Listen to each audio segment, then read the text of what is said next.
Prokofjevi muusika mulle tundub, et on kuidagi üsna veel nagu eriliselt rohkem ligipääsetav kui nii paljude teiste heliloojate muusika, näiteks tema kaasmaalane, kaasaegne Šostakovitš, keda ka väga-väga kõrgelt hinnatakse maailmas. Et tema muusikat näiteks peetakse ikkagi selliseks tumedamaks ja raskemini ligipääsetavamaks, näiteks kui seda sama Prokofjevi Romeo ja Juliet. Ja ma arvan, et see mingi viis, kuidas ta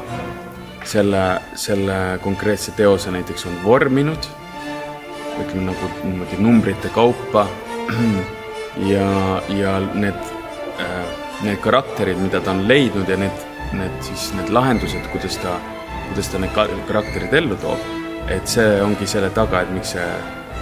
see ballett on nii väga populaarne ja armastatud. Kui ma vaatasin seda tükki, siis ma, nii-öelda tükki paberi peal, need partituure, siis ma üritasin nagu leida sealt seda lugu, et kuidas ta see muusikasse täpselt on pandud, et kas, et helilooja on võtnud, et see on oluline, siis paneb selle muusikasse ja tekitab mingisuguse nii-öelda sisemise narratiivi, aga mida rohkem ma seda vaatasin, seda rohkem ma nagu hakkasin tajuma, et selle muusika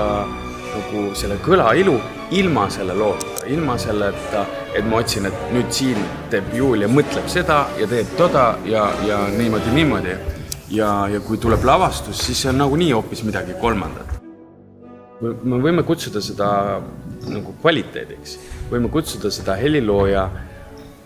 käekirja ja muusikakeele kvaliteediks, mis on nii kõrge, et see on meeldejääv, ülimeeldejääv, isegi võiks öelda, ja nagu heas mõttes lihtsasti kõnetav.